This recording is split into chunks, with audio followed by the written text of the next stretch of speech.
आज आपण चर्चा करणार आहोत R K Damini MBBS college जे आहे आपलं छत्रपती संभाजीनगरमध्ये. तर या कॉलेजमध्ये कॅटेगरी वाईज फी स्ट्रक्चर 2026 साठी किती असणार आहे. जर तुम्हाला 85% स्टेट कोट्यामधून सीट अलॉटमेंट झालं तर तुम्हाला किती फीस द्यावी लागणार आहे. त्याचबरोबर जर तुम्ही 15% IQNRI कोट्यामधून ऍडमिशन करायचा विचार करता फक्त क्वालिफाय मार्कावर किंवा जो काय कट ऑफ जाईल IQNRI कोट्याचा त्यामधून, तर तुम्हाला या ठिकाणी किती फीस द्यावी लागणार आहे. त्याचबरोबर कॉलेजमध्ये तुम्हाला ट्युशन प्लस डेव्हलपमेंट फीस किती असणार आहे, म्हणजे फर्स्ट इयर ते लास्ट इयर पर्यंत तुम्हाला जी काही फीस पेमेंट करायची ना 4.5 वर्षापर्यंत, ती अमाऊंट किती असणार आहे, मुलींसाठी किती असणार आहे, कोणत्या कॅटेगरी मधून किती लागणार आहे, IQ मधून किती असेल, NRI कोट्यामधून किती असेल आणि स्टेट कोट्यामधून किती असेल कॅटेगरी वाईज, याची आपण चर्चा करणार आहोत.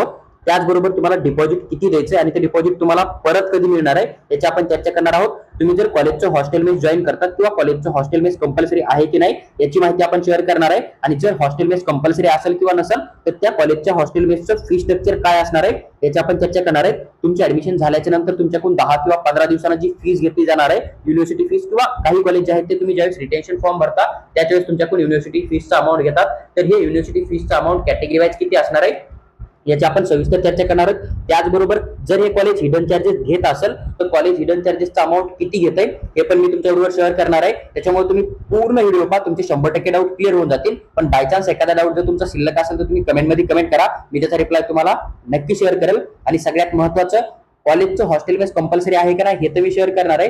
त्याचबरोबर कॉलेजमध्ये जो काय तुम्हाला फीसचा अमाऊंट पेमेंट करायचा असतं ना ऍडमिशनच्या वेळेस, तर तो फीसचा DD तुम्हाला कोणत्या नावाने काढणं आहे त्याची पण माहिती मी तुम्हाला छोट्या व्हिडिओमध्ये डेफिनेटली शेअर करेल. आता जर आपण कॉलेजचा विचार केला तर हे कॉलेज जे आहे ते आपलं R K Damini medical college आहे छत्रपती संभाजीनगरमध्ये. आणि आपण फर्स्ट इयर MBBS च्या फी स्ट्रक्चरची चर्चा करत आहोत. आपल्याकडे दोन प्रकारचं फी स्ट्रक्चर बघायला भेटते, 85% स्टेट कोट्यामधून आणि दुसरं तुम्हाला 15% IQ किंवा NRI कोट्यामधून. याच्यामध्ये पण 30% मुलींसाठी जागा रिझर्व्ह असतात आणि जे काय 85% काउन्सिलिंग चालते ते पण 30% जागा ज्या आहेत त्या मुलींसाठी रिझर्व्ह असतात. एक गर्ल्स कोटा म्हणून असतो. जर तुम्हाला सीट मॅट्रिक्सची पण इन्फॉर्मेशन हवी असेल तर तुम्ही कमेंटमध्ये कमेंट करा, मी तुम्हाला सीट मॅट्रिक्स जे आहे ते आपल्या व्हॉट्सअप चॅनलमध्ये नक्की शेअर करेल. आणि तुम्ही व्हॉट्सअप चॅनल डेफिनेटली जॉईन करा, जेणेकरून की तिथे या कॉलेजचा कट ऑफ असेल किंवा जे काय सीट मॅट्रिक्स असेल किंवा जे काय बॉन्ड पेनल्टी असेल त्याची पण इन्फॉर्मेशन मी तिथे PDFच्या किंवा PPTच्या फॉर्मॅटमध्ये डेफिनेटली शेअर करेल. आता जर आपण सगळ्यात अगोदर विचार केला की जर एखादा मुलगा ओपन कॅटेगरीमध्ये येतोय आणि त्याचं इन्कम जर 8 लाखापेक्षा जास्त आहे, किंवा एखादा मुलगा असा आहे की जो SC आणि ST कॅटेगरी सोडून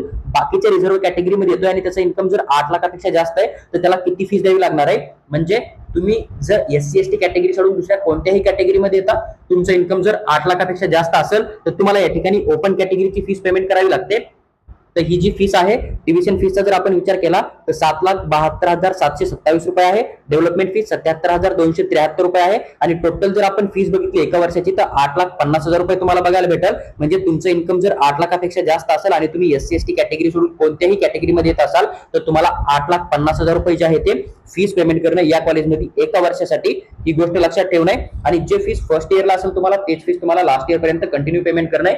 फीस मध्ये कुठल्याही प्रकारे वाढ होत नाही किंवा फीस डिक्रीज होत नाहीये ते समजून घ्या. आता जर आपण अदर कॅटेगरीचा विचार केला, जसं की FIJE, NTB, NTC, NTD किंवा स्पेशल बॅकवर्ड क्लास मधून तुम्ही येताय, मुलगा असो मुलगी असो, तुमचं इन्कम जर 8 लाखापेक्षा कमी असेल तर तुम्हाला या ठिकाणी कुठल्याही प्रकारे ट्युशन फीस द्यायची गरज नाहीये. तुम्हाला फक्त 77,273 ही डेव्हलपमेंट फीस देणार आहे आणि ही फीस तुम्हाला फर्स्ट इयर ते लास्ट इयर कंटिन्यू पेमेंट करावी लागणार आहे. कुठल्याही प्रकारे फीस इन्क्रीज किंवा डिक्रीज होणार नाहीये. आता जर तुम्ही ACBC कॅटेगरी मधून येताय किंवा EWS कॅटेगरी मधून येताय आणि मेल स्टुडंट असणार आहे आणि तुमचं इन्कम जर 8 लाखापेक्षा कमी असेल, किंवा तुम्ही ओपन कॅटेगरी मधून येतात तुमचं इन्कम जर 8 लाखापेक्षा कमी असेल तर तुम्हाला 50% फीस पेमेंट करावी लागणार आहे. 50% तुम्हाला स्कॉलरशिप थ्रू फीस रिफंड होणार आहे किंवा महाराष्ट्र गव्हर्नमेंट जे आहे ते कॉलेजला सरळ तुमचं फीस सेंड करणार आहे. तर तुम्हाला जी 50% ट्युशन फीस द्यायची ती 3,86,363 रुपये, 77,273 डेव्हलपमेंट फीस आहे. म्हणजे तुम्हाला टोटल 4,63,636 रुपये देणार आहे. आणि हेच फी स्ट्रक्चर OBC कॅटेगरी मधले जे मुलं असतील ज्यांना की 85% स्टेट कोट्यामधून सीट अलॉटमेंट होईल आणि त्यांचं इन्कम 8 लाखापेक्षा कमी असेल त्या मुलांसाठी लागू होतं. आता जर आपण SC आणि ST कॅटेगरीचा विचार केला तर या कॅटेगरीमधून तुम्हाला कोणत्याही प्रकारे फीस द्यायची गरज नाहीये. म्हणजे तुम्हाला कॉलेजची फीस 0 असणार आहे. जे काय अदर फीस असणार आहे वन टाइम वाली, तीच फीस तुम्हाला या ठिकाणी पेमेंट करणे आणि तुमची डिग्री कंटिन्यू करणे. आता हे OBC कॅटेगरीचं फी स्ट्रक्चर आहे मुलांसाठी. जर तुम्ही 8 लाखापेक्षा कमी इन्कम आहे, स्टेट कोट्यामधून सीट अलॉटमेंट होत आहे, तर तुम्हाला 4,63,000 ₹636 एका वर्षाचं फीस या ठिकाणी पेमेंट करणे. जर तुम्ही एसीबीसी कॅटेगरीमधून, ईडब्ल्यूएस कॅटेगरीमधून, ओबीसी कॅटेगरीमधून आणि ओपन कॅटेगरीमधून 8 लाखापेक्षा कमी इन्कम न काउन्सिलिंग करताय तर त्या कंडिशन मध्ये तुम्हाला फक्त डेव्हलपमेंट फीस देणे. कुणासाठी? तर मुलींसाठी, जी की ₹77,273 आहे आणि हीच तुम्हाला फर्स्ट इयर ते लास्ट इयर पेमेंट करणे. आता जर तुम्ही आयक्यू कोटा म्हणजेच इन्स्टिट्यूट कोट्यामध्ये ऍडमिशन करतात तर तुम्हाला 3 पटीने जास्त फीस द्यावी लागते. ओपन कॅटेगरीची जी फीस असते त्याच्यापेक्षा 3 पटीने जास्त पेमेंट करावं लागतं. तर ही अमाऊंट जवळपास 25,50,000 एवढं तुम्हाला बघायला भेटतं फर्स्ट इयरचं आणि हेच तुम्हाला कंटिन्यू लास्ट इयर पर्यंत देणं आहे. एनआरआय कोट्यामधून जर तुम्ही काउन्सिलिंग केली तर 5 पटीने जास्त फीस द्यावी लागते. 42,50,000 तुम्हाला एका वर्षाची फीस बघायला भेटेल एनआरआय कोट्यामधून. मग तुम्ही कोणत्याही कॅटेगरीमध्ये असो, तुमचं इन्कम किती असो, काही फरक पडत नाहीये. जे काय फी स्ट्रक्चर मी शेअर केलं तेवढंच फीस तुम्हाला आयक्यूएनआरआय कोट्यामधून या ठिकाणी शेअर करावं लागणार आहे कॉलेज सोबत. आता आपण अदर फीसची चर्चा करूया. एक गोष्ट लक्षात ठेवा, आता इथून खाली जी फीस असणार आहे ना तर ती सगळ्या कॅटेगरीसाठी सेम असणार आहे. एक्सेप्शन फक्त युनिव्हर्सिटी फीस जी आहे ती कॅटेगरीनुसार बदलते किंवा कोटानुसार बदलते, पण बाकी जे डिपॉझिट असेल किंवा ऍडमिशन फॉर्मची फीस असेल किंवा हॉस्टेलची फीस असेल ती सगळ्या कॅटेगरीसाठी सेम असते. मग तुम्हाला कोणत्याही कोट्यामधून सीट अलॉटमेंट होऊ काही फरक पडत नाहीये. आता ऍडमिशन फॉर्मचा जर आपण विचार केला तर ₹1,500 तुम्हाला पेमेंट बघायला भेटेल. हे तुम्हाला या ठिकाणी करणे आणि ही फक्त वन टाइम फीस आहे. तुम्हाला सेकंड इयर पासून लास्ट इयर पर्यंत द्यायची गरज नसते.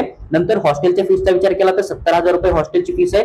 ऑप्शनल मेन्शन केलंय. जर तुम्हाला महाराष्ट्र स्टेट कोटा त्याचबरोबर आयुष कोर्ससाठी जो काय 15% ऑल इंडिया कोटा होतो सीईटी सिल्वर, तसंच जी काय सेंट्रल गव्हर्नमेंटची ऍडमिशन प्रक्रिया असते MCC through, all India quota deem कॉलेजसाठी, गव्हर्नमेंट कॉलेजसाठी आणि सेंट्रल युनिव्हर्सिटी किंवा एम्स जिपमर कॉलेजसाठी, किंवा मग तुम्हाला जर बाहेर देशामध्ये जाऊन एमबीबीएस करायचा विचार आहे किंवा बाहेर राज्यामध्ये बीएमएस किंवा एमबीबीएस करायचा विचार आहे आणि तुम्हाला जर पेड काउन्सिलिंगची रिक्वायरमेंट असेल तर तुम्ही डीपीटी मेडिकल कन्सल्टन्सीकडे पेड काउन्सिलिंग जॉईन करू शकता. आम्ही तुम्हाला कंप्लीट गायडन्स देऊ ऍप्लिकेशन फॉर्म भरण्यापासून ते तुमचं फायनल ऍडमिशन होईपर्यंत, किंवा जसं तुम्ही सेकंड इयर थर्ड इयरला गेला आणि तुम्हाला पीजी साठी कोणती ब्रांच चांगली किंवा इन्फॉर्मेशन हवी आहे त्या ठिकाणी पण आम्ही 2-3 वर्षानंतर पण तुमचा डाऊट 100% सॉल्व्ह करू. त्याचबरोबर तुमच्या नीड्स नुसार तुम्हाला ऍडमिशन मिळतं की तुमच्या एसएमएल नंबर नुसार मिळतं हे पण मार्गदर्शन करू. बाकीच्या बऱ्याच गोष्टी आहेत आम्ही या ठिकाणी मेन्शन केल्या आहेत, तुम्ही रीड करू शकता. तुम्हाला जर पेड काउन्सिलिंगची रिक्वायरमेंट असेल आणि पूर्णपणे ऍडमिशन प्रक्रिया जर आमच्याकडून करून घ्यायची असेल तर तुम्ही आम्हाला दिलेल्या व्हॉट्सअपवर मेसेज टाका. आम्ही तुम्हाला पेड काउन्सिलिंग बद्दल आणि पेड काउन्सिलिंग मध्ये कोणकोणती प्रोसेस केली जाणार आहे सविस्तर माहिती शेअर करू. आमची सध्याची जी फीस आहे ती ₹3,499 आहे पेड काउन्सिलिंग बद्दल. आणि तुम्हाला जर फक्त गायडन्स हवा असेल तुम्ही तुमचा ऑनलाईन ऍप्लिकेशन फॉर्म वगैरे स्वतः फिल करू शकता. तर त्या कंडिशन मध्ये आमची फीस फक्त ₹999 असणार आहे. यामध्ये आम्ही तुम्हाला पूर्णपणे गाईड करू. म्हणजे या कॉलेजमध्ये कुठल्याही प्रकारे हॉस्टेल मेस कंपल्सरी नाहीये आणि असं पण यांच्याकडे फक्त हॉस्टेलच अवेलेबल आहे.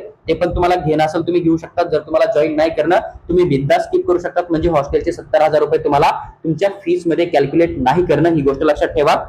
मेस यांच्याकडे नाहीये. मेस तुम्हाला बाहेर जॉईन करणं पडेल.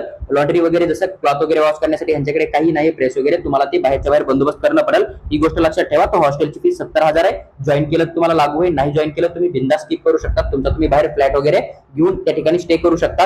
आता जर डिपॉझिटचा विचार केला तर कॉलेज डिपॉझिट तुम्हाला 50,000 बघायला भेटेल, जे की कंपल्सरी देणं आहे. फर्स्ट इयरला एकच वेळेस देणं आहे आणि ज्यावेळेस तुमची इंटर्नशिप कंप्लीट होईल, तुमची डिग्री कंप्लीट होणार आहे, त्यावेळेस तुम्हाला ही अमाऊंट जी आहे ते रिफंड केलं जाणार आहे, म्हणजे परत दिलं जाणार आहे. ही गोष्ट लक्षात ठेवा. हॉस्टेल जॉईन केलं तर हॉस्टेलचे डिपॉझिट देणं पडणार आहे ₹50,000. Total deposit ₹1,00,000. परत सांगतोय, जर हॉस्टेल जॉईन केलं तरच हॉस्टेलचे ₹50,000 तुम्हाला या ठिकाणी डिपॉझिट द्यावं लागणार आहे. आता जर आपण युनिव्हर्सिटी फीसचा विचार केला तर युनिव्हर्सिटीची एलिजिबिलिटी फीस जी असणार आहे ओपन कॅटेगरीसाठी ती ₹8,900 असणार आहे. रजिस्ट्रेशन फीस ₹1,600 असणार आहे. युनिव्हर्सिटीची जी काही फीस आहे ती ₹530 राहणार आहे आणि युनिव्हर्सिटी डेव्हलपमेंट फंड तुम्हाला ₹100 बघायला भेटेल.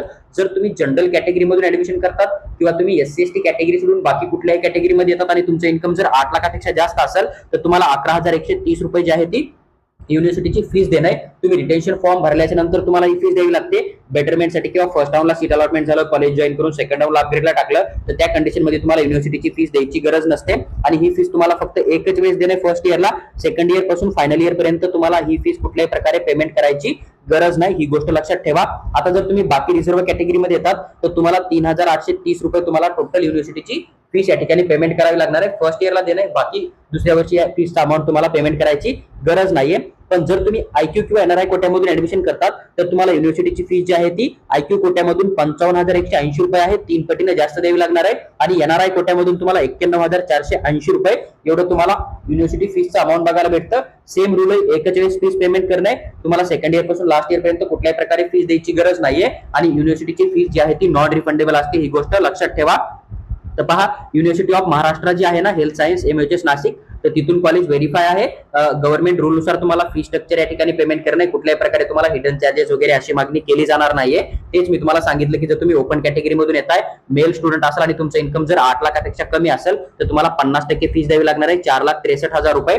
आणि जर ओपन कॅटेगरी मधून इन्कम 8 लाखापेक्षा कमी असेल आणि फिमेल स्टुडंट असेल तर तुम्हाला फक्त आणि फक्त डेव्हलपमेंट फीस देणे, बाकी ट्युशन फीस 100% तुमचं महाराष्ट्र शासन पे करेल.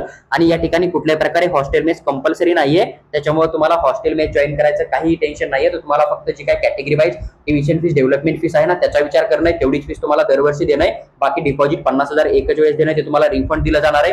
युनिव्हर्सिटीची फीस पण एकच वेळेस असते, नंतर तुम्हाला second year, third year, final इयरला कुठल्याही प्रकारे फीस द्यायची गरज नाहीये. आता जर आपण डिमांड ड्राफ्ट कोणत्या नावाने करायचा याचा विचार केला तर तुम्हाला ए आणि बी सी, ए बी आणि ई जी फीस आहे ना, म्हणजे ए बी आणि ई च्या पॅराग्राफ मध्ये फीस होती त्याचा डीडी तुम्हाला काढणे. R K Damini medical college, Shriramchandra institute of medical science, payable at Chhatrapati Sambhajinagar या नावानं. आणि जी काय सी आणि डी नावाचा डीडी आहे ना तो पण तुम्हाला सेमच नावानं काढणे. फक्त ए बी आणि ई जी फीस आहे ना त्याचा डीडी तुम्हाला एक वेगळा काढणे आणि दुसरा डीडी तुम्हाला सी आणि डी जे फी स्ट्रक्चर आहे ना त्या नावानं काढणे.